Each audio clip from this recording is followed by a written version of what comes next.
Hi there. My name is Michael. I'm an English teacher and particularly an IELTS specialist, meaning I can help you prepare for the IELTS exam. That is both the general and the academic. Now, today we will be talking particularly about the writing task component of the IELTS test. Now, more specifically, we'll be talking about the writing task 2. And for your information, the writing task 2 is the same both in the general test and in the academic test. This information will prove valuable to you whether you have taken the IELTS test before or this will be your first time. So allow me to get started by sharing my screen in a moment. Let me put that in presentation mode so we can see it more clearly. Okay, so preparing for the IELTS writing task 2, presented by teacher Michael, like I said. Let's get started. So the writing task 2 requires you to write an academic styled essay on a common topic, a relatable topic, and you have 40 minutes to write at least 250 words. The first thing when students hear this is, I need to keep my count. How am I going to keep my count of words? There's a way to do that. As you practice, you will get to understand just how many sentences or paragraphs you need to write to achieve this. But also, if you're using the computer version of the exam, there's a count for the words. Now, the key to the writing task 2 is to answer the question as the examiner has asked it. And to do that, you must first of all understand the question and understand what the examiner is looking for. On the screen, you have an example of one of the questions in the IELTS. Do you agree or disagree with the following statement? Television has destroyed communication among friends and family. Use specific reasons and examples to support your opinion. Remember this question, we will get back to it. Remember we said the first thing and the first step is to understand the question for you to respond to the examiner exactly as you're supposed to. So you must first understand the question. One of the biggest mistakes by students is not answering the question or partially answering the question, or what I say, going off track from the question. This will normally affect your score in the IELTS. And in order to do this, you must first identify the type of question asked. The writing task 2 has got types of questions, and therefore you must first of all know what type of question is being asked. Next, you might identify the keywords in the question. The next, you pay attention to the instruction words. The keywords will be the frame or the range of the question. What topic? The instructions is what you must say in your answer. This is what helps you answer particularly to what the examiner is looking for. Remember this question that I talked about? Do you agree or disagree with the following statement? Television has destroyed communication among friends and family. Use specific reasons and examples to support your opinion. So let's start. We need to understand what type of question this is. And I will talk about this just in a little while. The next part is understanding the instructions, or rather the keywords. The keywords is television destroying communication among friends and families. This is the group. Focus is television, destroying communication among friends and family. What is the specific instruction words? Use specific reasons and examples to support your opinion, meaning you are going to be stating an opinion and you must give support to this opinion. The first step is always planning. To get a high score, you must plan what you're going to talk about. And I always advise that you take about 5 minutes to 10 minutes, if you can, to plan. Planning helps you organize your ideas. In planning, you will list down the ideas you're going to talk about, how you're going to focus on the topic, the examples you're going to give. This helps you have order as you write and a flow, a direction in your writing. We will talk about this later on in the lesson when we talk about marking criteria. But remember, coherence and cohesiveness are an important part of the IELTS, and I'll explain a little bit more about this. This is simply how your information is glued together and the sense this information makes when read, the flow of your information. And planning helps you strongly attend to this and score a good grade in this particular criteria. Let's get to the essay. The structure of the essay starts with the introduction. In the introduction, you're going to talk about why you're writing the essay. You're telling the examiner what the essay is about. So firstly, you're responding to the question the examiner has asked, and then stating what you're going to talk about. In stating what you're going to talk about, you normally state what your general opposition on the topic is, whether you agree with the subject or whether you disagree. You're going to talk about what the topic is about. This could be in 3 or 4, 5 lines at most. Next, you get to the main body. You've introduced what your topic is, why you're writing. Next is the details of your topic, what your position is. And in here, you're going to add further details, reasons, and examples to justify your essay, why you're writing it. This could normally take 2 paragraphs or 3, depending on the topic, and we'll talk about the types of questions in a little bit. Finally is the conclusion. You have to conclude your work. After you've talked about your topic in detail, you must close it up by concluding what your position is and justifying why you wrote what you wrote. This could also take 2 to 3 lines or 4, and you close your essay. Now, after writing the essay, always ensure to have a few minutes to review your work, to make sure your flow was correct, your information was in order, your grammar was in order.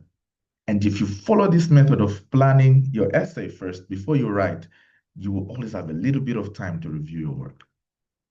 Let's talk about the Ielts essay structures in the writing task. This is the types of questions that are asked. Remember, we said you must understand the type of question the examiner has asked. So there are 5 common types of questions that will be asked in the Ielts. The first is the opinion type of question, like our example. Do you agree or disagree? That's the opinion. Next is advantages and disadvantages. Understanding what the question is helps you answer it correctly, especially in your introduction. Your introduction is strongly related to and tied to the question type. There's the problem and solution type of question. There's a discussion. In your discussion, it may appear or be structured similar to the opinion type of question, but the difference is in the discussion, you're going to discuss both sides of the argument. Then usually they'll ask you to state your opinion.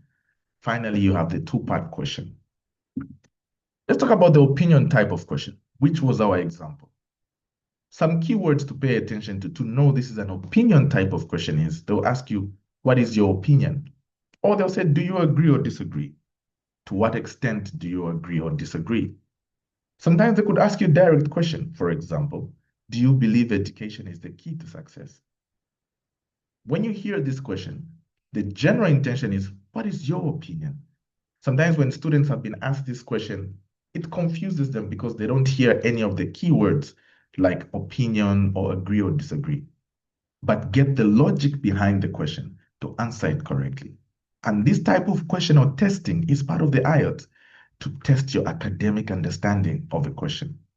An example type of this question is, some people believe that unpaid community service should be a compulsory part of high school programs. For example, working for a charity, improving the neighborhood, or teaching sports to younger children.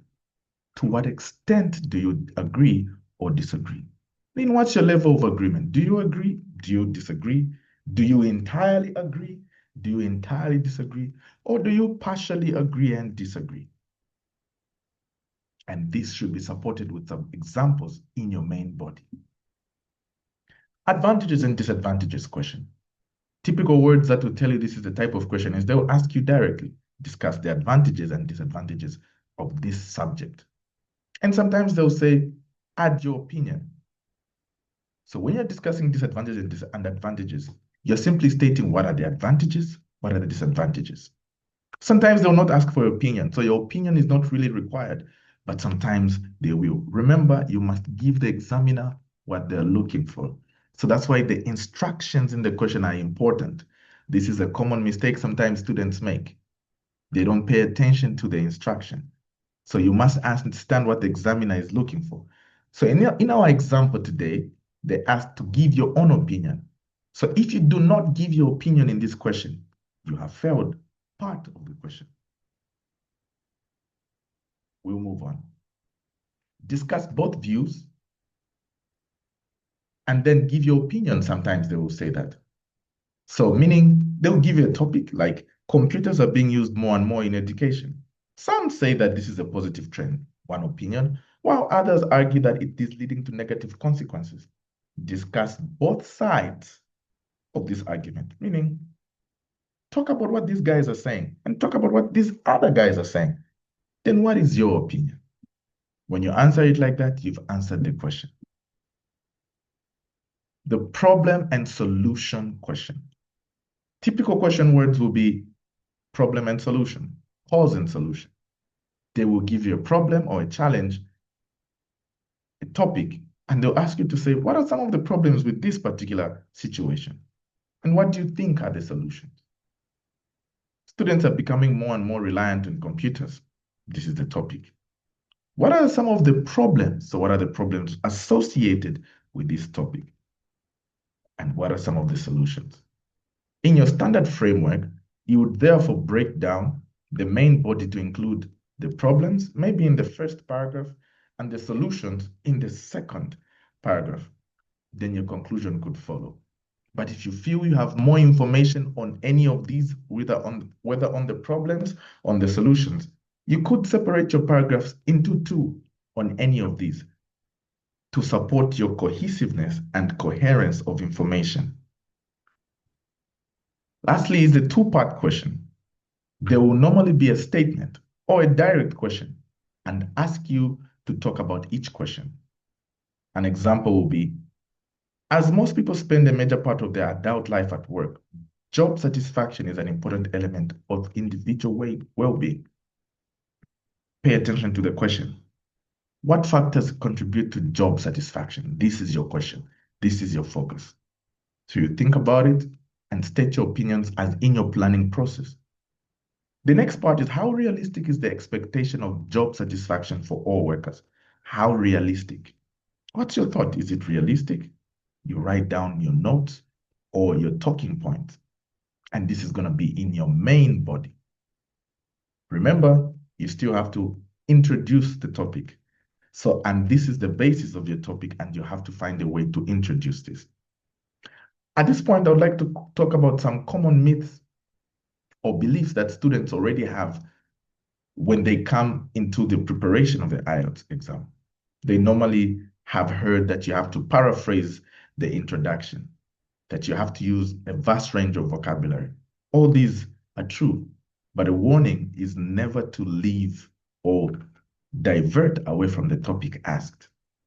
In your goal or in your pursuit of writing a fresh introduction, never miss the topic that was stated by the examiner. And never use vocabulary that does not entirely fit in with the topic or the question, or is not synonymous to the topic being discussed. Now let's talk about the marking criteria. You must understand how to score marks and what they're looking for you to actually pass the Ielts very well. There are four main marking criteria. Task achievement is the first one. This addresses the prompt, what has been asked. Did you respond to what has been asked? Or did you divert? Or did you add information which was not necessary to the topic? You must stick to the topic. And this is where the planning process is important. This also is how you develop your ideas. For example, when the question is asking about advantages and disadvantages, are your answers really advantages or disadvantages? If the question is asking about problems and solutions, are your ideas really problems or they are not really problems at all? So your response to the question The value and quality is what is measured in the task achievement. Did you answer the question? Next is coherence and cohesion. The order of your information. Is there a story, a flow?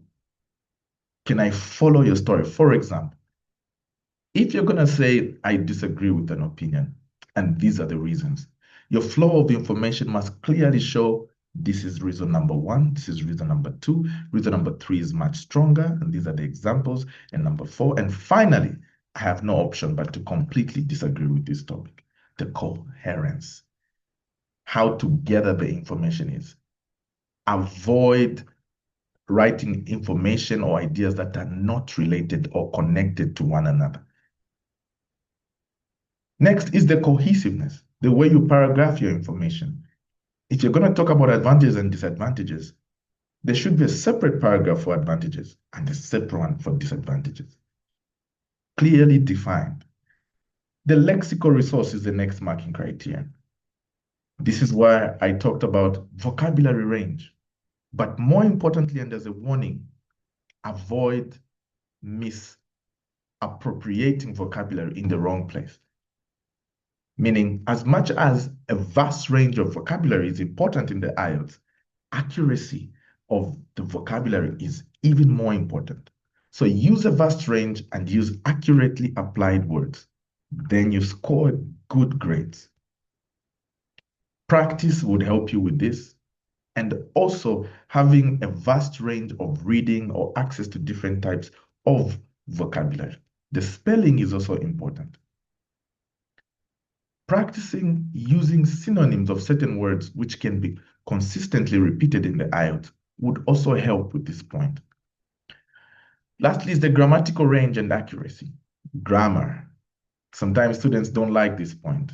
Sometimes, depending on the background or nationality of the students, certain parts of the English grammar are not related to certain languages. So sometimes students may face a problem with some type of, let's say, tenses.